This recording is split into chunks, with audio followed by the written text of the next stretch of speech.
दोस्तों, हर भारतीय को अपने बच्चों को अपनी धर्म और संस्कृति की शिक्षा देना क्यों जरूरी है, इसी मुद्दे पर प्रकाश डालती है ये मूवी केरला स्टोरी। दोस्तों, मैं आज बात कर रहा हूं आप लोगों के साथ इस मूवी के बारे में जो आजकल बहुत बड़े विवाद का विषय बन गई है। कुछ विशेष समुदाय ने इसे सुप्रीम कोर्ट से लेकर हाई कोर्ट तक इस मूवी के रिलीजिंग पर रोक लगाने का भरकस प्रयास किया है। तो आज हम लोग इसी मुद्दे पर बात करेंगे कि इस मूवी के अंदर ऐसा क्या है, धर्मांतरण के मुद्दे पर बात करेंगे और साथ ही साथ लव जिहाद के मुद्दे पर भी बात करेंगे कि इस मूवी के अंदर ऐसा क्या है जिसको लेकर के इतना बवाल भारत में मचा हुआ है।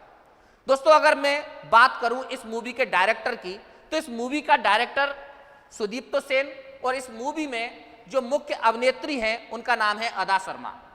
दोस्तों, इस मूवी के अंदर कुल 2 हिंदू महिलाएं और एक ईसाई महिला का जबरन विवाह करके उनका धर्म परिवर्तन कराने का प्रयास किया गया है। इस मूवी के अंदर कुछ ऐसी स्थितियां भी दिखाई गई हैं जो एक भारतीय नारी के लिए बड़ी शर्मसार करने वाली बात है। दोस्तों, मैं इस केरला स्टोरी की बात करूं तो डायरेक्टर सुदीप्तो सेन ने इस मूवी के अंदर एक ऐसा आंकड़ा प्रस्तुत किया है जो एक विशेष समुदाय को हजम नहीं हो रहा है।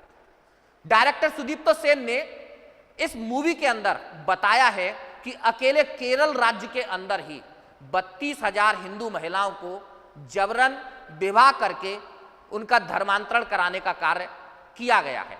दोस्तों, इस आंकड़े का जैसे ही इस मूवी के अंदर प्रयोग किया गया है, एक विशेष समुदाय को इस मूवी से आपत्ति होने लगी है।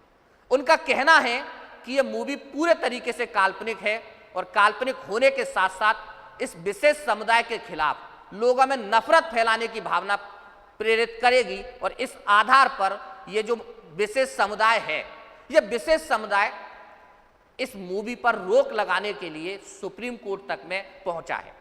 दोस्तों, मैं बात करता हूं सबसे पहले सुप्रीम कोर्ट की कि इस मूवी पर सुप्रीम कोर्ट का क्या कहना था।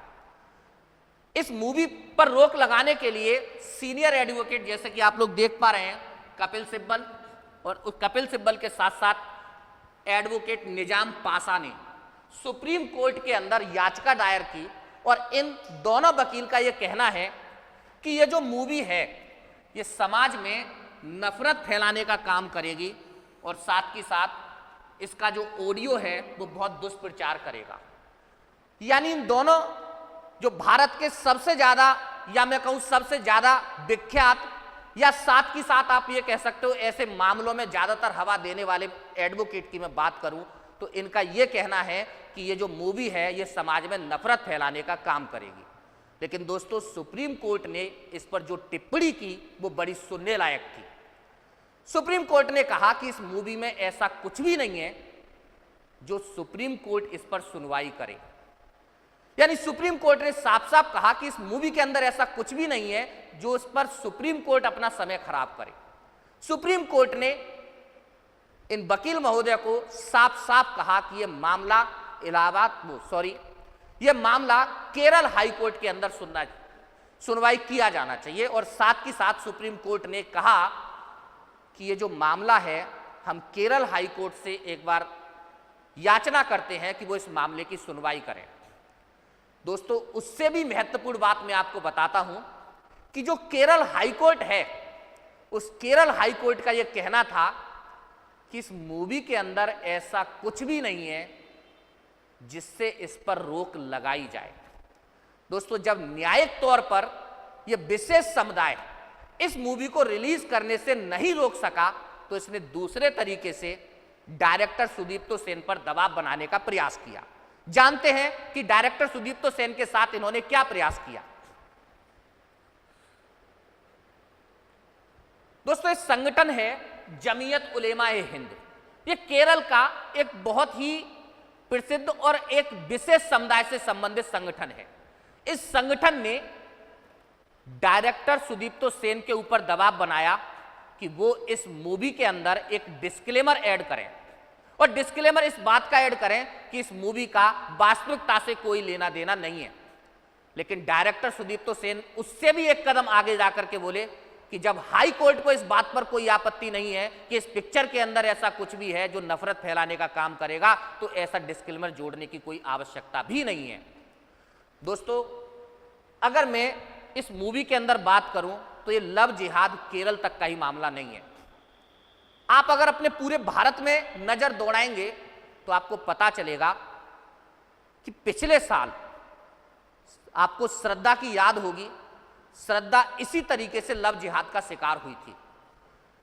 श्रद्धा एक मुस्लिम युवक आफताब के प्रेम में पड़ती है, बाद में लिव इन में वो रहती है और कुछ समय बाद जब उसके अपने माँ बाप के साथ संबंध खराब हो जाते हैं तो उसके ऊपर जबरन धर्म परिवर्तन करने का दबाव बनाया जाता है। और जब श्रद्धा धर्म परिवर्तन करने के लिए तैयार नहीं होती तो आपको नतीजा पता है कि उसकी हत्या करके उसके शव को छोटे छोटे टुकड़ों में काट करके फ्रिज के अंदर बंद कर दिया जाता है। दोस्तों, ये मामले सिर्फ केरल या दिल्ली तक नहीं है।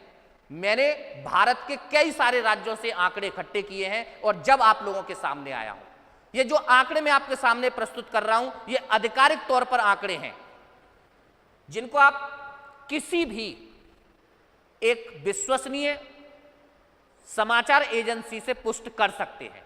दोस्तों, अगर मैं इस लव जिहाद के आंकड़ों की बात करूं तो 2022 में अकेले, ये सिर्फ एक साल के आंकड़े हैं जिसमें अकेले आप लोग देखेंगे उत्तर प्रदेश में 65 मामले, मध्य प्रदेश में 37, झारखंड में 12, गुजरात उत्तराखंड में 7, दिल्ली कर्नाटक में 5, महाराष्ट्र में 4, बिहार से 3 और केरल हरियाणा राजस्थान से 2-2। दोस्तों, ये आंकड़े आधिकारिक हैं। ऐसे बहुत सारे मामले हैं जिनको दर्ज ही नहीं किया जाता। हिंदू महिलाएं दबाव में आकर या तो धर्म परिवर्तन स्वीकार कर लेती हैं या फिर उनको तरह तरह की यातनाओं से गुजरना पड़ता है। ये दोस्तों लव जिहाद की वास्तविक सच्चाई है भारत के अंदर। इस केरला स्टोरी की मैं अगर बात करूं तो दोस्तों कुछ राज्यों को इस मूवी के अपने यहां प्रदर्शन करने पर भी आपत्ति है। उनको केरल हाई कोर्ट और सुप्रीम कोर्ट के जो डिसीजन हैं उस पर विश्वास नहीं है। मैं बात कर रहा हूं बंगाल की। बंगाल में इस मूवी को रिलीज करने से रोक लगा दिया गया है। वहीं मैं बात करूं उत्तर प्रदेश की तो उत्तर प्रदेश में इस मूवी को टैक्स फ्री किया गया है। इसका मतलब इस मूवी को लेकर के अलग अलग राज्य सरकारों के भी जो सोच है वो अलग अलग प्रकार की है। कुछ को लगता है कि वास्तव में ये जो मूवी है ये वास्तविकता के बिल्कुल निकट है और कुछ राज्य सरकारों को लगता है कि ये मूवी पूरे तरीके से काल्पनिक है। दोस्तों, डिसाइड आपको करना है कि ये मूवी वास्तविक है या काल्पनिक है। मैंने जो आंकड़े आपके सामने प्रस्तुत किए हैं वो एकदम विश्वसनीय हैं। आप किसी भी न्यूज चैनल से, किसी भी एजेंसी से आप इनको चेक कर सकते हैं। दोस्तों, श्रद्धा का मामला आप लोग देख ही चुके हैं और ऐसे कितने मामले हैं भारत में जो इस तरीके के लव जिहाद का शिकार हैं। तो मैं आपसे अंत में यही कहूंगा कि एक बार इस मूवी को जरूर देखिए और साथ ही साथ अपने बच्चों को अपनी संस्कृति का और अपने धर्म का ज्ञान अवश्य कराइए ताकि वो इस लव जिहाद का शिकार होने से बच सके। धन्यवाद।